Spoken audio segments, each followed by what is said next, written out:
누가복음 3장 7절입니다. 하나님의 말씀 누가복음 3장 7절부터 14절까지를 우리가 합독하시겠습니다. 누가복음 3장 7절로 14절까지 시작. 요한이 침례받으러 나오는 무리에게 이르되 독사의 자식들아 누가 너희를 가르쳐 장차올 진노를 피하라 하더냐. 그러므로 회개에 합당한 열매를 맺고 속으로 아브라함이 우리 조상이라 말하지 말라. 내가 너희에게 이르노니 하나님이 능히 이 돌들로도 아브라함이 자손이 되게 하시리라. 이미 도끼가 나무 뿌리에 놓였으니 좋은 열매 맺지 아니하는 나무마다 찍혀 불에 던지우리라. 무리가 가로되 그러면 우리가 무엇을 하리이까? 대답하여 가로되 옷 두 벌 있는 자는 옷 없는 자에게 나누어 줄 것이요 먹을 것이 있는 자도 그렇게 할 것이라 하고 침례를 받고자 하여 와서 가로되 선생이여 우리는 무엇을 가로되 정한 세회는 넉증치 말라고 군병들도 물어 가로되 우리는 무엇을 하리까 하며 가로되 사람에게 강포하지 말며 무소하지 말고 받는 요를 족한 줄로 알라 하니라. 아멘. 하나님은 생명의 주인이 되십니다. 그가 영적 존재건 육적 존재건 간에 육적 존재가 지금 우리 세상에 많이 있죠. 사람뿐 아니라 공중 나는 새들과 바다의 물고기와 들의 짐승들이 굉장히 많습니다. 그 모든 것이 살아있단 말이죠. 살아있다가 어떤 것은 몇 년 만에, 어떤 것은 며칠 만에, 어떤 것은 100년도 살다가 죽기도 하고, 어떤 나무들은 몇천 년을 산다고 그러죠. 결국 그 몇천 년, 어떤 나무는 지금 지구상에 워낙 나무가 많은 곳까지 사람이 다 가지 못한다고 하는데요. 그래서 위에서 그냥 본다고 하더라고요. 그렇게 해서 학자들이 추정하기를 저기 있는 나무들은 적어도 한 5천 년 이상 됐을 것 같다. 그렇게 지금 지구상에 그런 나무가 있답니다. 5천 년 이상 된 나무가 있답니다. 그보다 더 된 나무도 있을 수 있겠죠. 7천 년, 만 년 된 나무도 있을 수 있겠죠. 그래도 죽습니다. 5천 년 동안 살아있어도 그 다음에 죽습니다. 그런데 어떻게 5천 년을 살아있지? 우리가 믿음이 없는 사람들은 당연히 그렇게 신기하게 생각합니다. 어떻게 나무가, 인간은 길게 살아도 100년 이상은 못 사는데 어떻게 나무가 5천 년을 살아있을 수 있지? 어떻게 그게 가능하지? 살아있으니까 가능한 거잖아요. 죽지 않으니까. 그럼 어떻게 5천 년을 살아있지? 하나님께서 생명을 주시기 때문에.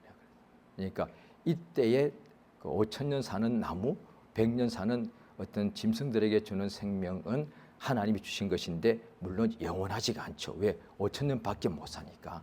그러니까 하나님의 생명은 영원한 생명이라서 우리에게 영원한 생명을 주는 것은 예수의 피를 믿으면 되지 않겠습니까? 그런데 육체는 영원할 수가 없기 때문에, 육체는 반드시 흙으로 지음받았기 때문에 흙으로 돌아가는 것이 하나님께서 처음에 만드실 때 정해놓은 거라서, 그래도 육체 또 어떤 것은 몇 년, 몇십 년, 몇백 년, 몇천 년을 살더라도 하나님께서 육체도 살아있을 때에는 하나님께서 생명을 주시기 때문에 그렇습니다.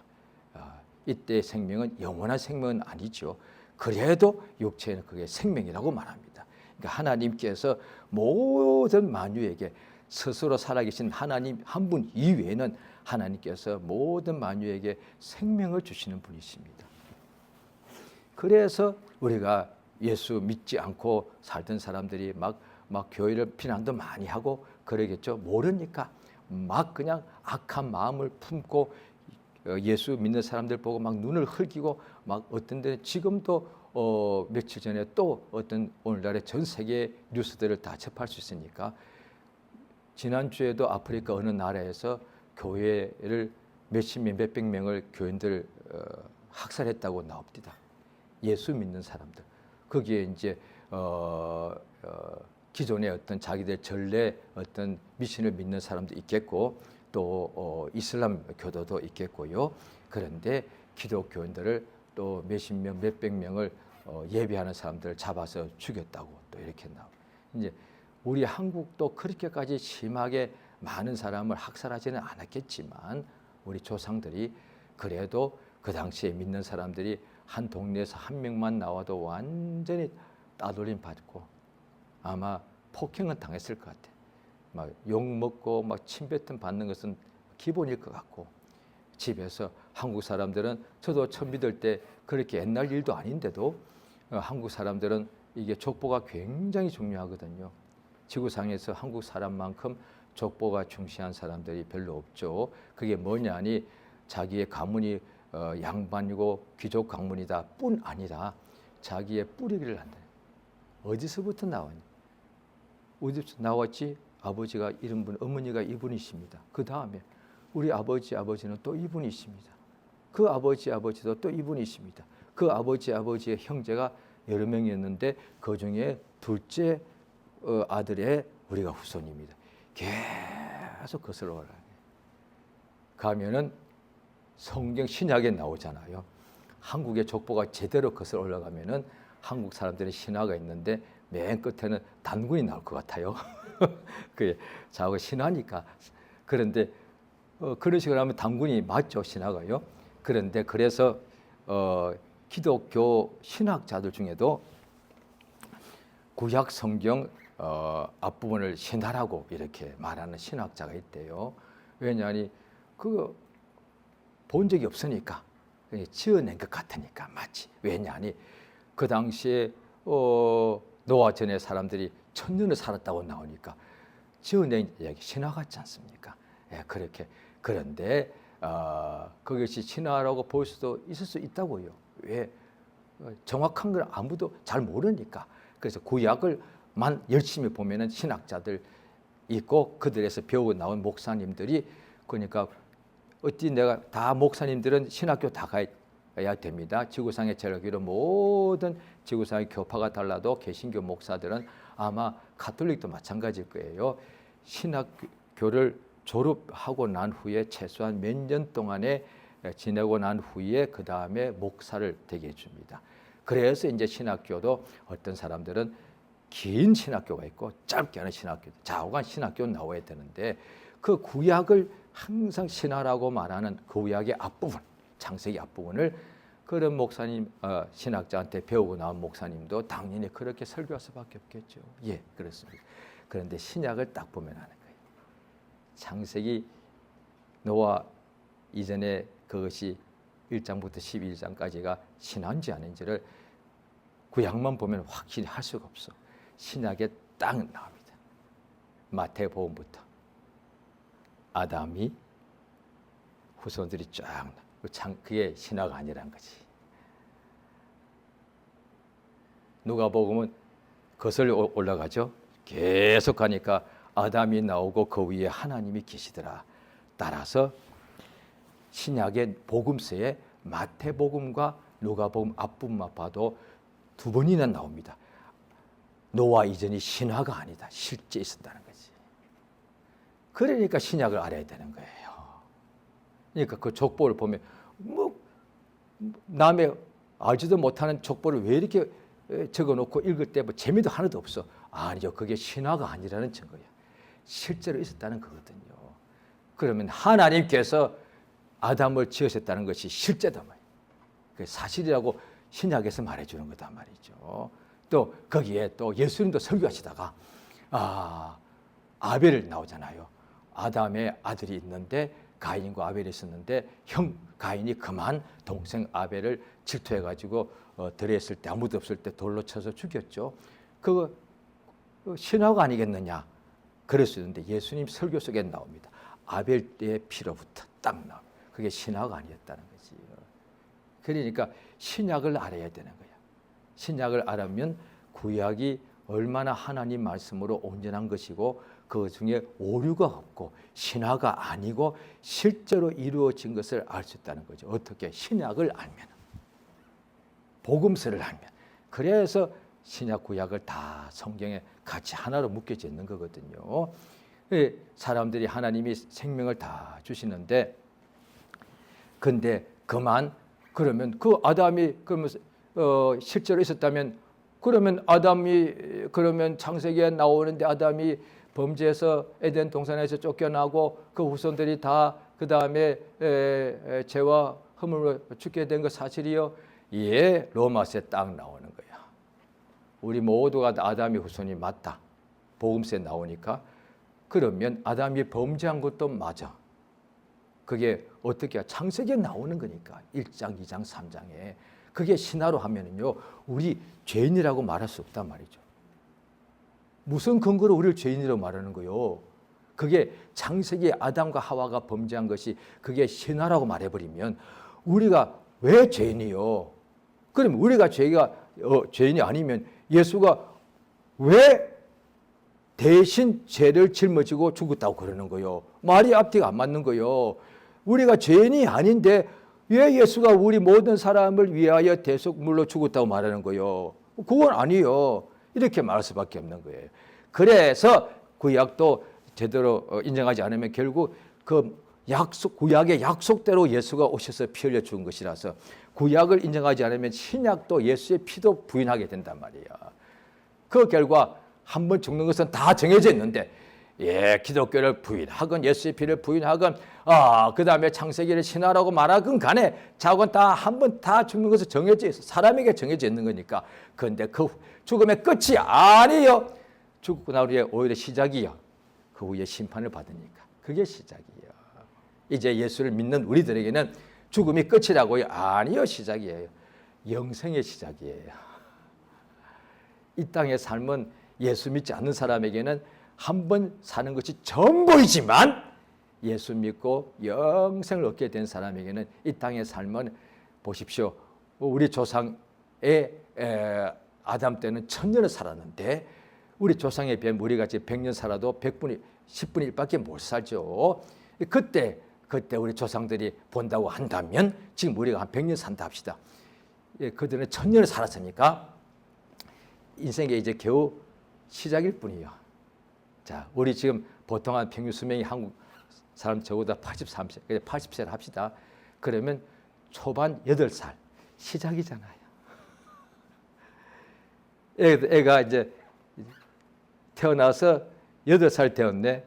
그러면 80살 사는 우리가 볼 때 애잖아. 이제 그 애가 8살짜리 애가 사는 게 힘들어 한다 합시다. 그러면 80대 우리가 볼 때 야, 겨우 이제 시작이요. 아니 할아버지, 내가 지금 지구상에서 8년을 살아보니 사는 게 너무 힘드네요. 만만치가 않네요.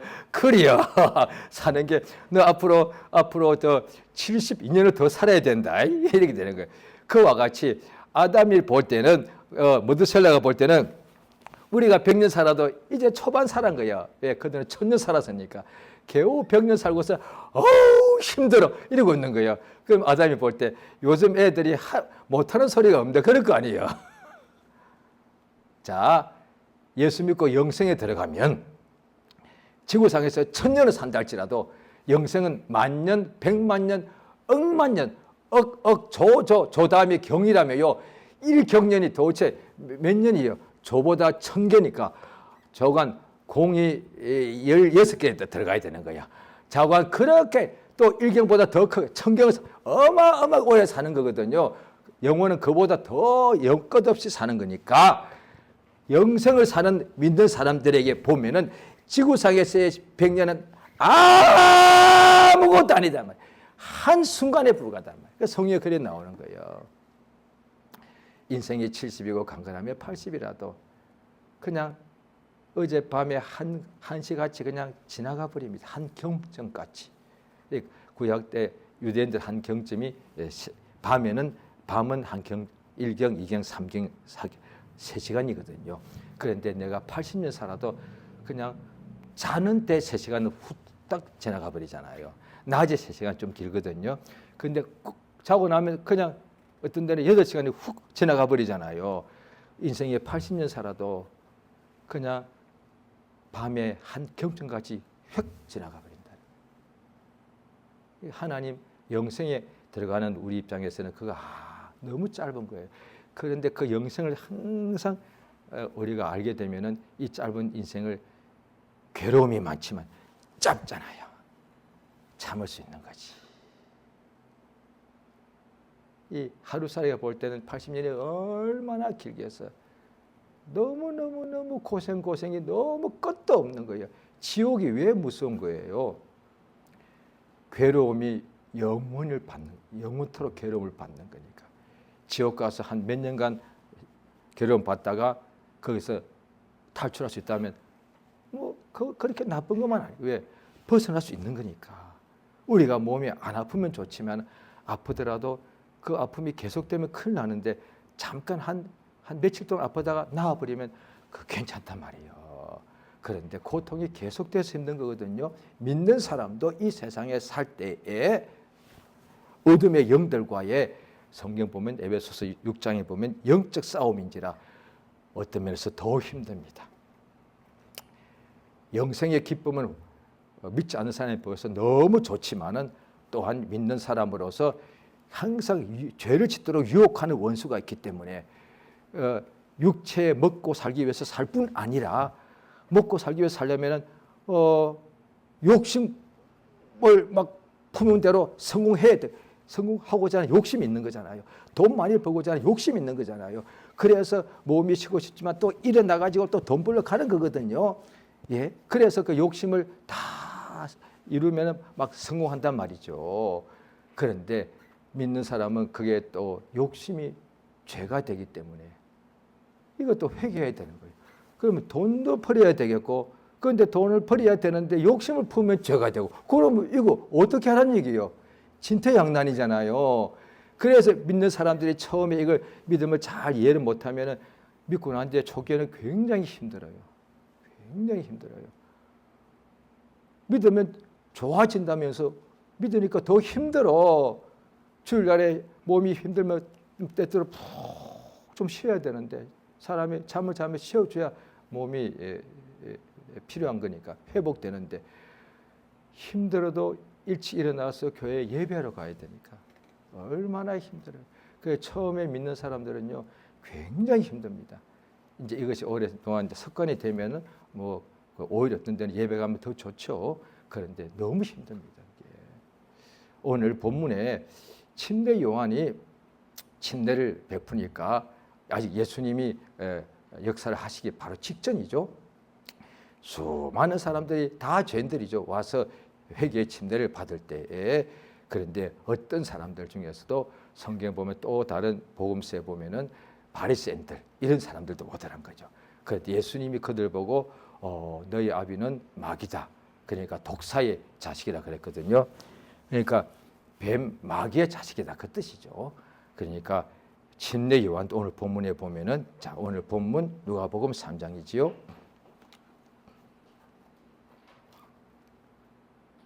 자, 3장 7절을 같이 읽습니다. 시작. 요한이 침례받으러 나오는 무리에게 이르되 독사의 자식들아 너희를 가르쳐 장차올 진노를 피하라. 이에 독사의 자식은 진노를 심판을 받아야 되는 사람들이잖아요. 그러니까 요한계시록 보면은 마지막에 이제 심판할 때 보면은 마귀와 그의 사자들, 마귀에 속한 천사라고 나오거든요. 워낙 하늘에 하나님의 천사였는데 마귀와 함께 타락한 자들을 성경에 보면은 마귀와 그의 천사들이라고 나옵니다. 그러니까 어둠의 천사들을 말하죠. 타락한 천사를 말하죠. 그러니까 그들은 반드시 멸망당합니다. 그들은 하나님께서 용서치 아니하시고 마지막 심판 때까지 흑암에 가두셨다 되어 있습니다.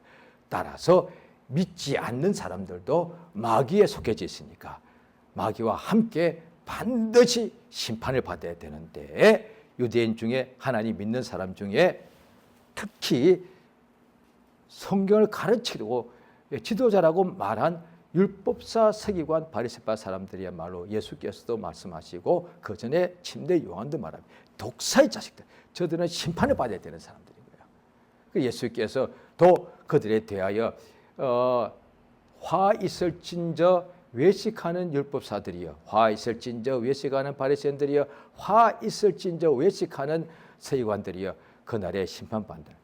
오늘 말씀하실 때 오늘 바로 심판하는 것이 아니라 예수의 말씀을 지금 말씀하시면 영원히 계속되기 때문에 그날에 그들은 심판받는다는 거예요. 외식하는 사람은 그날에 심판을 받는다는 거죠. 그렇죠? 왜냐니 성경 보면은 외식함으로 거짓말하는 사람들이라. 외식함으로 거짓말하는 사람들이라. 지금 예배 중인데 아까 공사하더라고요. 지금 딱 30분만 조금 참아달라고 부탁드리세요. 자, 감사합니다. 자, 아까는 크게 하던데 이제 안 하더라고. 그래서 그랬습니다. 예. 자, 외식함으로 거짓말하는 자들. 당연히 거짓말하는 자들의 심판을 받게 돼 있죠. 예. 자, 그들 보고 이제 왜 장차올 진노를 피하라고 하더냐. 그러면서 속으로 너희가 우리가 아브라함의 자식이라고 말하지 말라. 마귀가 예수를 시험할 때 이 돌 가지고 당신이 하나님의 아들이라면 이 돌 가지고 빵을 만들어 먹으라 그랬거든요. 그런데 오늘 침례 요한이 말하는 이 누가복음 3장 8절에 보면은 하나님이 돌들로도 아브라함의 자손을 되게 하실 수 있다는 거죠. 엄청나죠? 우리 하나님은 이 그냥 길에 굴러다니는 돌 가지고도 아브라함의 자손을 되게 할 수 있다는 분 맞죠? 왜? 우리 육체가 흙으로 지어졌잖아요. 얼마든지 가능하세요, 하나님은. 그래서 우리가 아브라함의 자손이다라고 자랑하지 말라고요. 오늘날로 치면은 나 예수 믿고 하나님 자녀요. 너무 자랑하지 말라고요. 왜? 속으로 그래 놓고서 왜 죄는 다 짓고 사냐 이 말. 이 뜻이 이게. 하나님의 자손이라면서 아브라함의 자손이라면서 하나님이 가장 미워하시는 것은 죄인데 죄를 그렇게 왜 짓고 사냐 이거야. 또 그들도 회개도 하더란 거예요. 성경 나오니까. 그런데 입술로만 회개하더란 거예요. 어떻게 알합니까? 아니 침례 요한이요. 어떻게 우리는 진짜 회개했는데 우리가 속죄제도 하고 제사 회개 제사를 했는데 왜 우리가 말로만 입술로만 제사하고 회개하고 속에서는 하나님에게서 멀다고 그렇게 단정적으로 말하십니까? 어떻게 그렇게 말씀하십니까? 할 때 딱 바로 나오는 거죠. 자, 3장 8절입니다. 3장 8절 앞부분입니다. 누가복음 3장 8절 앞부분 같이 읽습니다. 시작. 그러므로 회개에 합당한 열매를 맺고 속으로 아브라함이 우리 조상이라 말하심 여기까지요. 진짜 회개했으면 회개의 열매를 맺게 되었다는 거죠. 맞죠? 자, 보십시오. 우리 지금 이거요 성경에만 있는 것 이해가 어렵다고요. 우리 생활 속에 매일 있는 거예요. 이를테면 저도 부모님 밑에서 자랐고 저도 또 자녀가 어릴 때 애들이 막 성장을 보았고요. 지금도 모든 지구상에 부모님 밑에 살아야 아들이 딸이 있지 않겠습니까? 그런데 부모들은 어떤 부모든지 아이들이 잘 자라게 건강하게 자라게 훌륭하게 자라게 부모보다 훨씬 더 잘 살게 원하지 않겠습니까? 그중에 이제 가장 먼저는 지구상에 그 어린 나이는 일단 다 학교를 가야 되니까 어린 나이에 몸짓도 잘하는 애들이 돈 벌러 갈 수는 없는 거니까 일단 공부해 학교를 가야 돼. 다 학교를 가야 돼요. 중학교, 고등학교, 대학교까지 가면 더 좋죠. 그런데 어릴 때부터 공부를 부모님이 하도록 다 모든 후원해 주잖아요. 가능하면 더 좋은 학교로 막 인도해 준단 말이에요. 그런데 애가 공부를 안 해. 공부가 힘드니까요. 어린 아이가 볼 때 공부가 재미가 없잖아요. 지금 우리 나이도 공부가 솔직히 대답은 속으로 하세요. 책 읽는 공부입니다. 이전 공부 말고요. 책 읽는 공부 재미나십니까? 대답하지 마시고요. 지금 우리가 이 나이인데 지금 10살이 안 된 애들이 책 읽는 공부가 재미나겠습니까? 그거 이해해야 돼요. 걔들은 막 나가서 뛰어놀고 싶을 텐데 걔들 보고 책에 앉아서 그들은 우리는 지금 공부를 많이 해서 책 내용을 웬만하면 보면 알잖아요. 그런데도 어떤 데는 책 읽으면 그냥 졸릴 수 있는데 걔들은 지금 책 내용이 뭔지를 뜻을 몰라. 예, 10살짜리니까. 그래서 배워가는 거니까. 모르는 책을 읽을 때 얼마나 지겹겠어요. 아는 성경도 읽으면 재미나면 다 읽을 텐데 졸리니까 읽지 않는 신자들이 많을 터인데 뜻도 모르는 한글책을 읽는 학생들이 10살짜리 꼬맹이들이 뭘 안다고 걔들이 공부를 열심히 해. 걔 중에 지혜가 총명이 특별한 애가 있습니다. 그렇지 대부분은 아니다 말이에요. 어떤 애는 3번, 4번을 봐도 모릅니다. 그런데 이 애는 보니까 굉장히 똑똑한 애야. 몇 번 이야기해 보면 아니까.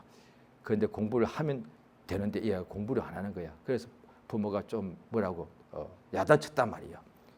그러면 야단치니까 엄마 죄송해요. 다시는 안 그럴게요. 일종의 반성한 거잖아요. 그 다음에 이제 앞으로 잘할게요. 자기 입으로 약속했거든요. 끝나자마자 어떻게 하면 또 놀고 있네.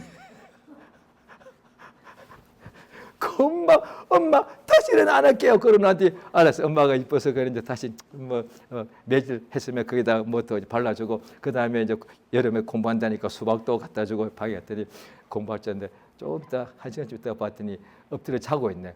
아이고 속 터져. 그거 제대로 반성한 거 아니잖아요. 맞죠? 회사를 다닙니다.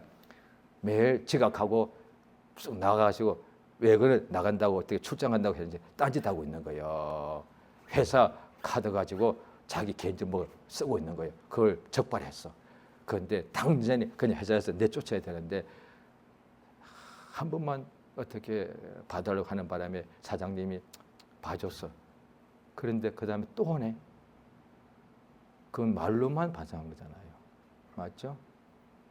하나님 앞에 회개를 말로, 회개는 다 입으로 하는 거예요. 우리는 고행하는 사람이 아니기 때문에 고행하는 사람들은 반성을 뭐냐 자기 몸에다가 막 상처를 내고 이런 그건 아니고 우리는 회개는 다 말로 하는 거잖아요. 그래서 성경에 다 요한 1서도 나오잖아요. 하나님 앞에 자기 죄를 고하기만 하면 죄 없다고 말하지 말고 자기 죄를 자백하기만 하면 입으로만 말하면 하나님 용서하신다고 되어 있지 않습니까? 그래서 회개는 입으로 하는데 입으로만 하는 것이냐 온전한 회개냐 그 차이뿐이라고요. 온전히 회개한 사람이 어떻게 되느냐 열매를 어떤 열매 행동이 바뀌더라는 거죠. 행동이 바뀌. 그래서 오늘 본문에 보니까 자 우리가 그러면 무엇을 하리까? 누가복음 3장 7절입니다. 이 사람들이 참 유대인들로서 제대로 어릴 때부터 말씀을 배운 게 맞죠? 너희가 속으로 아브라함 자손이라고 자랑하지 말라. 하나님이 돌들로도 할 수 있다 하니까 그럼 우리가 무엇을 해야 되겠습니까? 하니까 자 11절 있습니다. 시작. 대답하여 가로되 옷 두 벌이 있는 자는 옷 없는 자에게도 나눌 줄 것이고 먹을 것이 있는 자는 그렇게 할 것이고 예. 자 12절 세리들도 침례를 받고자 하여 와서 가로되 선생이 우리는 무엇을 하리까 하니 가로되 정한 세계는 넉증치 말라. 예. 그 다음에 이제 군인들 보고는 강포하게 행동하지 말라. 그렇게 자 나오죠.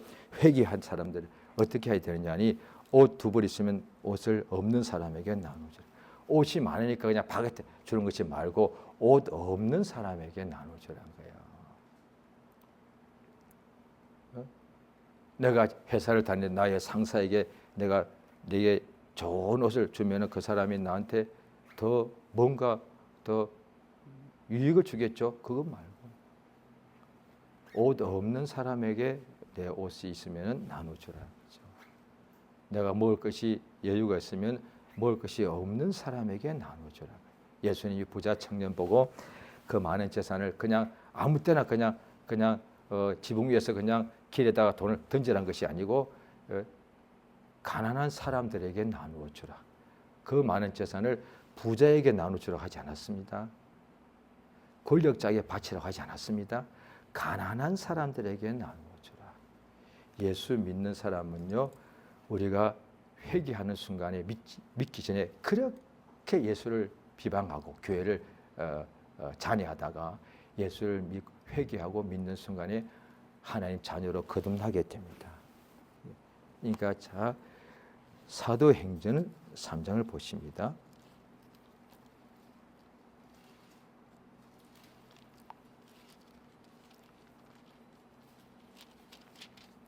자 사도행전 3장이에요.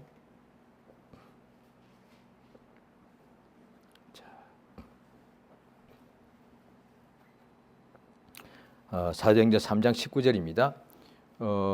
베드로와 요한이 날 때부터 못 걷는 사람을 이렇게 세웠죠. 걷게 만들었죠. 그 사람들이 막 몰려오니까 자 19절 같이 읽습니다. 시작. 그러므로 너희가 회개하고 돌이켜 너희 죄의 없이함을 받으라.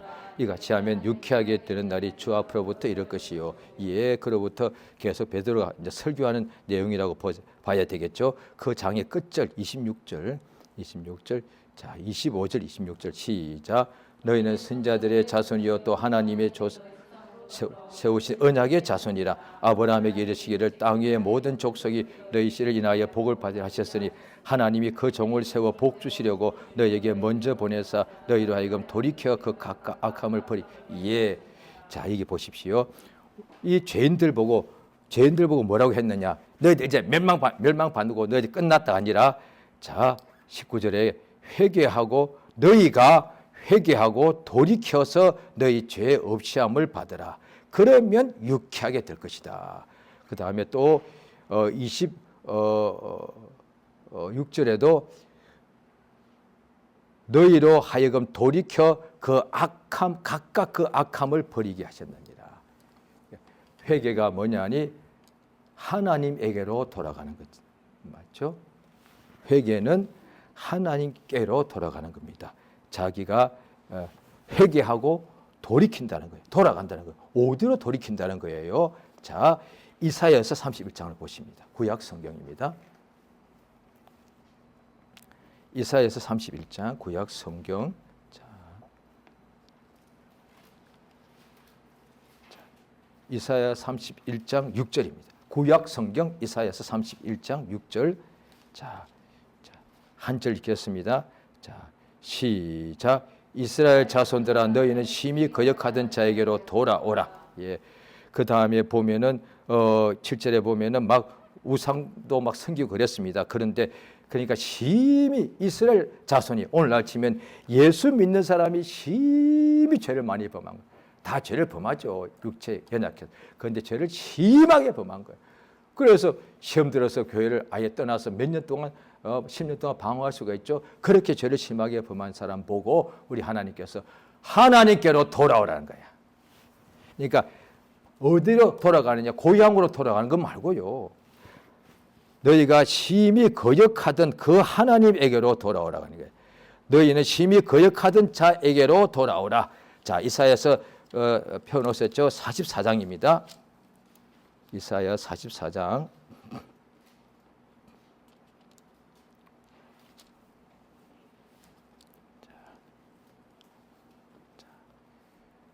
자, 이사야 44장 22절입니다. 자, 읽겠습니다. 시작. 내가 내 허물을 빽빽한 구름에 사라진 같이 내 죄를 안개에 사라진 같이 도말하였으니 너는 내게로 돌아오라. 내가 너를 구속하였습니다. 예, 내가 너의 죄를 그 많은 죄를 다 내가 용서했으니까 내게로 돌아오라는 거지. 그러니까 31장에도 이사야서 하나님께 항상 심하게 거역하던 그 죄를 졌다 이 말이잖아요. 하나님께 죄를 많이 졌단 말이에요. 그런데 그 하나님에게로 돌아오라는 거예요. 그 하나님에게로. 그러니까 하나님에게 돌아가는 것이 회개란 거예요. 자, 또 보시겠습니다. 요한복음 12장을 보시겠는데요. 요한복음 12장입니다.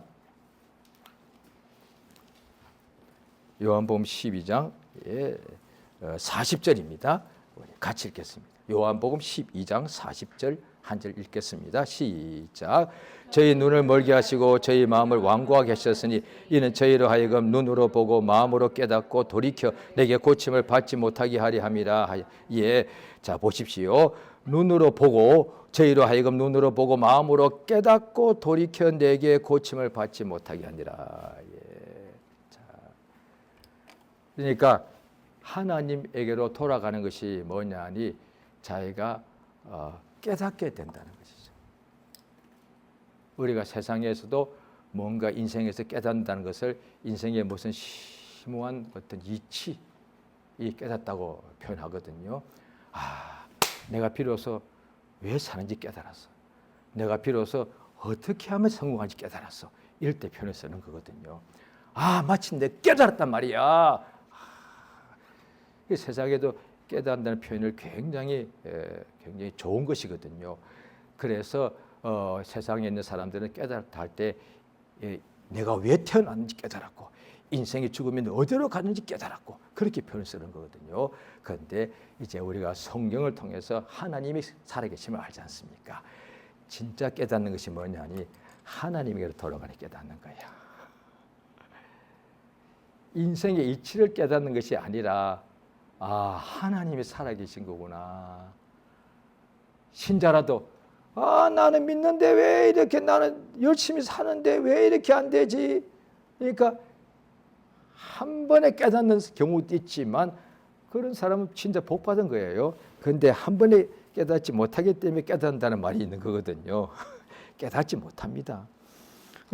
깨닫지 못하다가 어느 순간에 그래서 한국에 100년 전에 평양에서 대부흥이 일어날 때도 한국에 와 있는 미국의 그 어떤 선교 목사님이 그렇게 10년 이상 사역하다가 오래 몇 년 동안 죽기 살기로 목숨을 다하여 사역하다가 그래도 더 이상 부흥이 안 되고 정체가 되고 교인들은 더 이상 믿음이 성장치 않고 막 이러니까 너무 힘들지 않겠습니까? 그래서 기도하다가 여름 수련회 가서 집중으로 기도만 하다가 그 열 몇 명의 목사님들이 간 걸로 알고 있는데 그 중에 한 목사님 한 사람이 나이가 제일 어린 목사였어요. 25인가 그랬대요. 기도도 하다가 깨달은 거예요. 왜 우리 교회가 부흥이 안 되고 우리 성도들이 믿음이 어느 정도 자라다 딱 정체가 와버리고 왜 저렇게 주의 뜻대로 살지 않고 그렇게 살까? 왜 저렇게 하나같이 죄 짓고 살까라고 막 그럴 때 비로소 깨달은 거예요. 내가 우리 교인 어떤 교인보다도 내가 죄가 많구나라고 깨달은 거예요. 그게 깨달은 거 아니에요. 그게 깨달은 거예요. 시편 51장에 봐도 그 다윗이 얼마나 훌륭한 하나님의 사람입니까?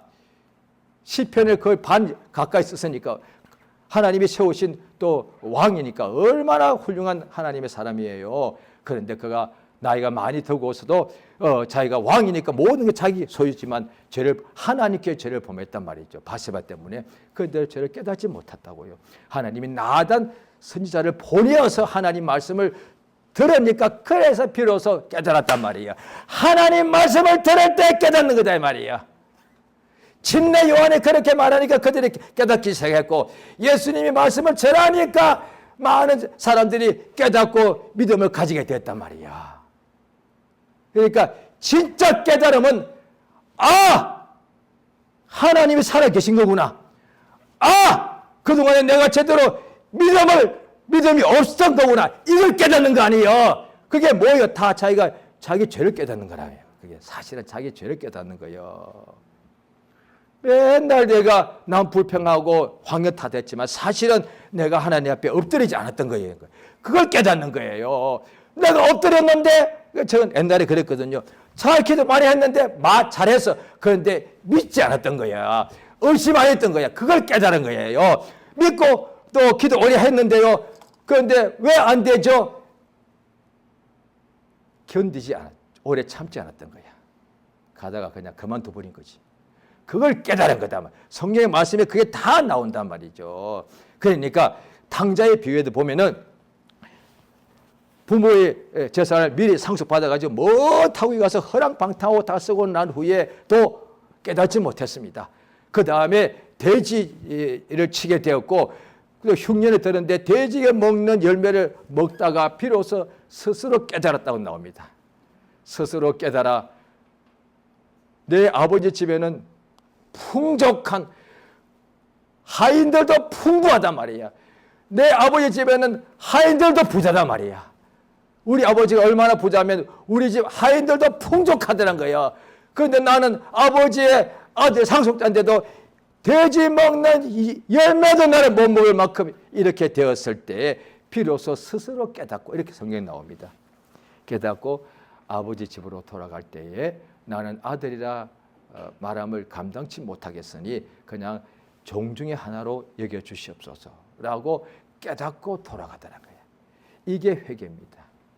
회개는 자기의 죄를 깨닫고 죄를 깨달았으면 뭘 하는 거예요? 하나님께 죄를 범한 거니까 하나님에게로 돌아가는 거예요. 성경은 이건 신구약 공통적으로 말하는 거예요. 인생들은 다 죄가 있기 때문에 날 때부터 엄마 뱃속에서부터 죄중에 잉태된 것을 비로소 말씀을 읽다가 깨닫는 거예요. 시편 51장을 읽다가 나도 우리 어머니 태중에 잉태될 때도 죄중에 잉태된 거구나 라고 깨닫는 거죠. 그러면 이제 어떻게 해야 되냐? 죄는 하나님에게서 멀어진 거니까, 하나님에서 떠난 거니까.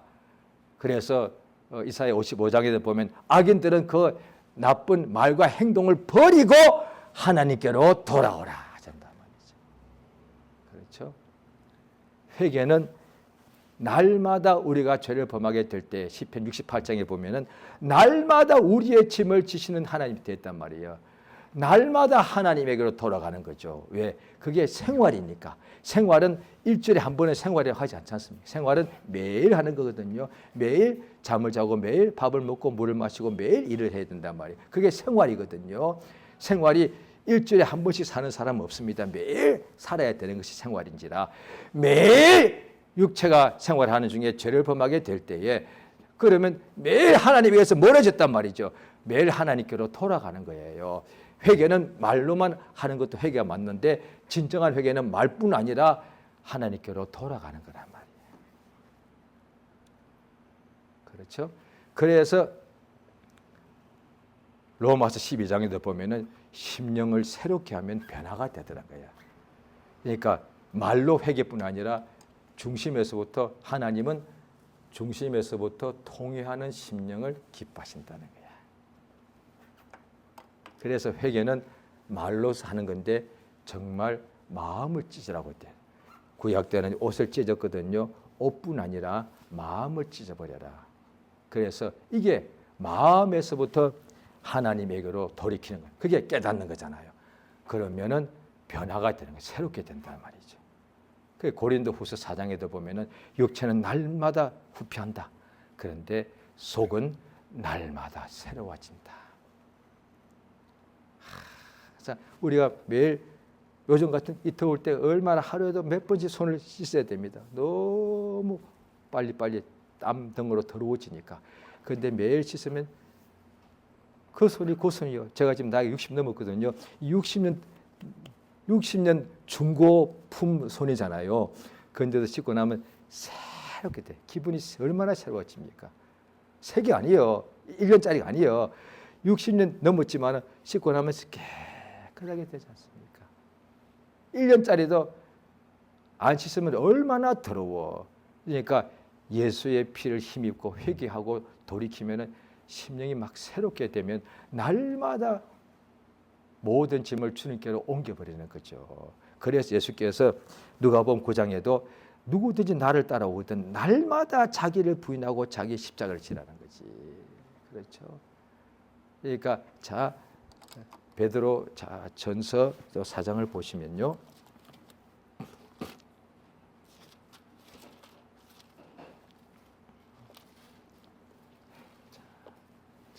베드로 전서 4장 1절입니다. 같이 읽겠습니다. 베드로 전서 381페이지 신약 성경 381페이지 베드로 전서 4장 1절입니다. 같이 읽습니다. 시작. 그러므로 육체의 고난을 받으셨으니 너희도 같은 마음으로 갑옷을 삼으라. 이는 육체의 고난을 받은 자가 죄를 거쳤음이니 2절 그 후로는 다시 사람의 정욕을 쫓지 않고 오직 하나님의 뜻을 쫓아 육체의 남은 때를 살게 하려 함이라. 3절 너희가 음란과 정욕과 술 취함과 방탕과 연락과 무복한 우상 숭배를 하여 이방인의 뜻을 쫓아 행한 것이 지나간 때가 그러하도다. 예, 그렇단 말이죠. 자 보십시오. 육체의 고난을 예수께서 받으셨으니 너희도 같은 마음으로 갑옷을 삼고 육체의 고난을 받게 되면 죄를 거치게 된다는 거죠. 그렇죠? 자, 예수님이 한결같이 고난을 받으셨지만 죄는 없으신지라. 그런데 보십시오. 2절에 보면은 사람의 정욕을 쫓고 하나님의 뜻을 정욕을 쫓지 말고 하나님의 뜻을 쫓아 육체의 남은 때를 살게 하려 함이라. 너희가 과거에 음란과 정욕과 술 취함과 방탄과 그 다음에 연락하고 막 즐기는 것이죠. 그 다음에 무법한 우상 숭배를 하고 이방인의 뜻을 쫓아 행한 것이 이미 믿기 전에 충분히 했지 않냐. 지나간 때가 이미 족하다. 이제는 하나님께로 돌이켜서 빛의 갑옷을 입고 빛의 자녀가 되어서 또 에베소서 또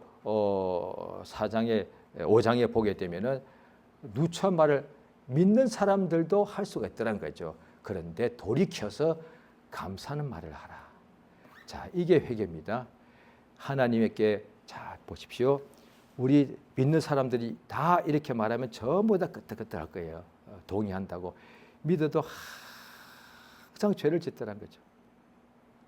육체 욕심이 있기 때문에 생각으로 죄를 범하고 말로서 죄를 범하고 행동으로 죄를 범해서 사실 우리 믿는 사람이 하나님 보시기에는 영혼은 이미 자녀의 이고 신분이고 자녀의 삶을 살아야 되는데 신분은 하나님의 자녀 믿음의 사람인데 우리의 생활은 죄 짓는 생활을 계속할 수가 있다는 거죠. 자, 그러니까 믿는 사람들이 갈등을 겪는 거잖아요. 불신자는 영혼도 육체도 다 그냥 죄 아래 살아가는 것이고, 그러니까 거룩한 삶을 사는 사람은 영혼도 자녀고 생활도 거룩한 삶을 사니까 항상 빛으로 충만한 것이고, 그런데 믿음이 성장해야 되는 단계에 있을 때 성장한 사람도 또 다시 자빠질 수 있으니까 영혼은 하나님의 자녀가 분명한데 영생을 얻는데 삶은 어둠의 삶을 살고 있다는 거지.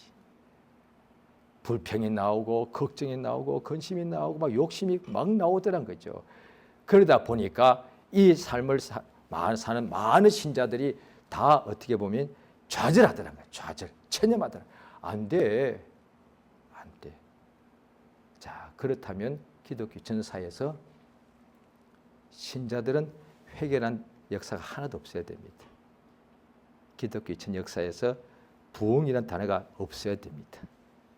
한국도 대부흥이 있었고 개신교 하면 미국도 뭐 한 100년에 그 안에 한 묶을 대부흥이 있었거든요. 다 신자들이에요.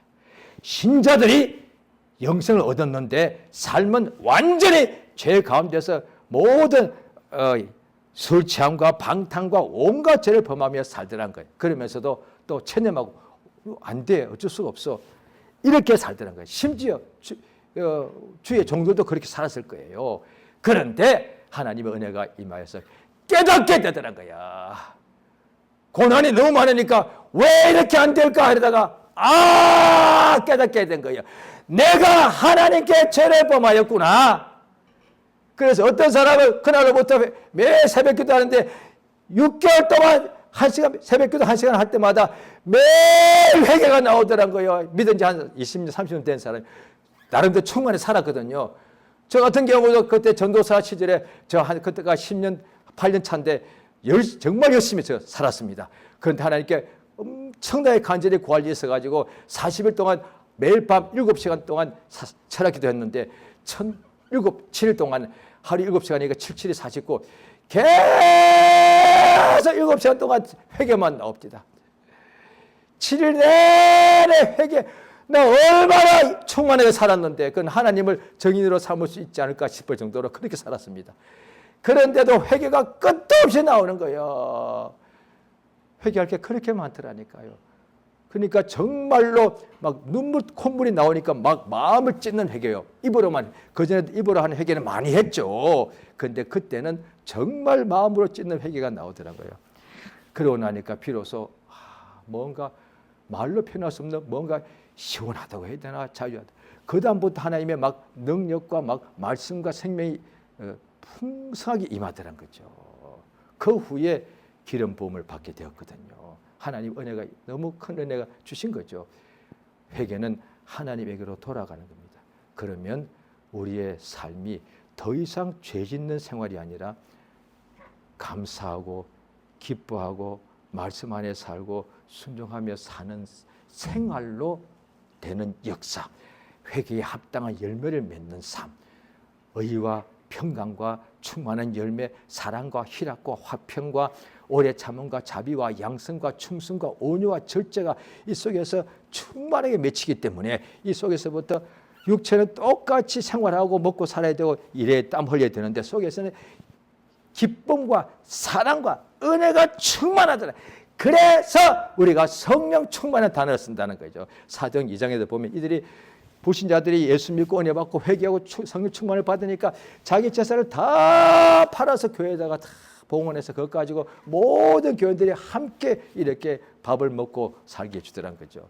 그게 충만해서 기뻐서 그러니까 온전히 회개하게 되면 그런 삶을 살게 주님이 성령으로 이끌어 주십니다. 그래서 육체는 날마다 살지만 속에는 은혜와 생명이 충만하게 되는 역사가 있습니다. 이 시간 주 앞에 우리가 다 같이 예수 이름을 부르고 기도하시겠습니다. 예수여 참으로 감사드리옵나이다. 아버지여 주 은혜 진실로 감사합니다. 하나님 아버지의 진실로 감사합니다.